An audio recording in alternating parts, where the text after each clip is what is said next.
ఇవాళ మా కేసినేని ఫౌండేషన్ ఆధ్వర్యంలో మెగా జాబ్ మేళా ఇక్కడ కండక్ట్ చేయడం జరిగింది.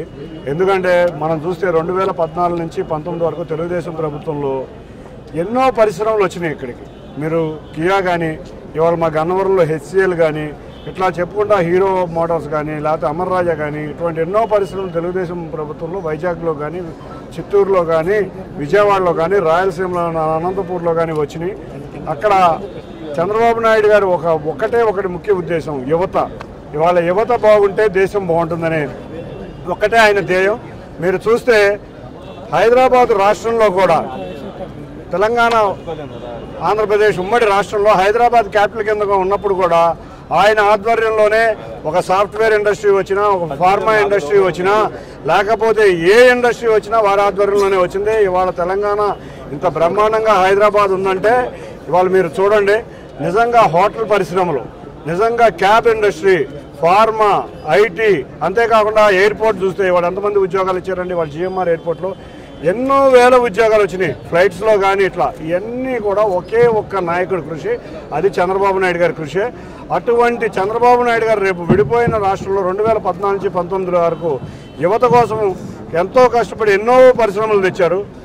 కానీ 2019 నుంచి 23 వరకు ఒక్క పరిశ్రమ రాలేదు. ఉన్న పరిశ్రమలు పంపించేయటమే ఈ యొక్క ప్రభుత్వ ధ్యేయం. వాళ్ళకి వాటాలు ఇవ్వాలి, మైనింగ్లో వాటాలు ఇవ్వాలి, లేకపోతే దేంట్లో అయినా వాటాలు ఇవ్వాలి. వాటాలు ఇవ్వని పరిశ్రమలను పారదోలేరు. ఇండస్ట్రీ మినిస్టర్కి కూడా ఏమి జరుగుతుందో కూడా అర్థం కాని పరిస్థితి ఉంది ఇక్కడ. కాబట్టి ఇటువంటి పరిస్థితుల్లో మేము కూడా ఆలోచించి, ఇవాళ యువత చాలా ఇబ్బందుల్లో ఉన్నారు, వాళ్ళ కాళ్ళ మీద వారు నిలబడాలి.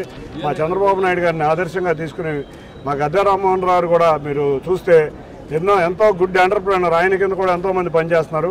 అటువంటి వ్యక్తులందరినీ ఆదర్శంగా తీసుకుని వాళ్ళ జాబ్ మేళా కండక్ట్ చేయడం జరిగింది. ఇప్పటికే దాదాపు ఎంతమంది వచ్చారో మీకే తెలుసు. 60 సంస్థలు ఇక్కడ పనిచేస్తున్నాయి. 60 సంస్థలు కూడా మధ్యాహ్నానికి ఆఫర్ లెటర్ ఇవ్వడానికి రెడీగా ఉన్నాయి. అంటే సెలెక్ట్ అయిన క్యాండిడేట్లు అందరికీ ఆఫర్లు ఇవ్వడానికి రెడీగా ఉన్నాయి. ఇది శుభసూచకం, ఇది మొదటి అడుగే. ఇటువంటి జాబ్ మేళాలు నిరంతరం విజయవాడ, ఎన్టీఆర్ జిల్లాలో చేస్తా ఇవాళ యువత వాళ్ళు కాళ్ళ మీద వాళ్ళు నిలబడేటట్టు, వాళ్ళు నిల్చునేటట్టు చేస్తాం. త్వరలో 3 నెలల్లో ఈ ప్రభుత్వం మారిపోబోతుంది. కాబట్టి రేపు చంద్రబాబు నాయుడు గారు, పవన్ కళ్యాణ్ ఆధ్వర్యంలో ప్రజాప్రభుత్వం రాబోతుంది. యువశక్తిని ప్రోత్సహించాలి. ఏ రాష్ట్రమైనా, ఏ దేశమైనా, ప్రపంచంలో ఎక్కడైనా కూడా ఎక్కడ యువశక్తి ఉత్సాహంగా ఉంటుందో ఆ దేశాలు అభివృద్ధి చెందుతాయని ఒక ప్రగాఢ నమ్మకంతో ఉన్న వ్యక్తి చంద్రబాబు గారు. మరి రేపు 2024 జరిగే ఎన్నికల్లో ఖచ్చితంగా విజయం సాధించేది నారా చంద్రబాబు నాయుడు గారు, పవన్ కళ్యాణ్ గారి నాయకత్వంలో ప్రజాప్రభుత్వం రాబోతా ఉంది. దానిలో ప్రధానమైన ధ్యేయంగా యువకులకి ఉద్యోగాలు కల్పించే కార్యక్రమం. ఈ రోజున కేసినేని చిన్ని గారు కేసినేని ఫౌండేషన్ తరఫున job mela, mega job mela పెట్టించడం జరిగింది. 600 కంపెనీలు, 60 కంపెనీల దాకా రావడం జరిగింది. ఒక్కొక్క కంపెనీ మేము మాట్లాడినట్టు చెబుతాం, కనీసం 100 ఆర్డర్లు ఇచ్చి వెళ్తాం. దానిలో కూడా ఎక్కువ భాగం ఒక్కొక్క కంపెనీ 100 మందికి అపాయింట్మెంట్ ఇస్తాం. దానిలో కూడా ఎక్కువ భాగం విజయవాడ పరిసర ప్రాంతాల్లోనే పోస్ట్ ఇచ్చే విధంగా మేము ప్లాన్ చేస్తా ఉన్నాం. ఖచ్చితంగా ఇవాళ ఎవరైతే వచ్చారో వాళ్ళందరికీ న్యాయం జరుగుతుందనే కాన్ఫిడెన్స్ మాకుంది. ఎందుకంటే ఆ హెచ్ఆర్లందరూ కూడా మాట్లాడిన విధానాన్ని బట్టి తప్పకుండా రానున్న కాలంలో చేయటమే కాకుండా ఇది చిన్ని గారు మేమందరం కూడా కలిసి టీం టీడీపీగా మరి యువతని ప్రోత్సహించే విధంగా ముందుకు వెళ్తామని కూడా తెలియజేస్తాం.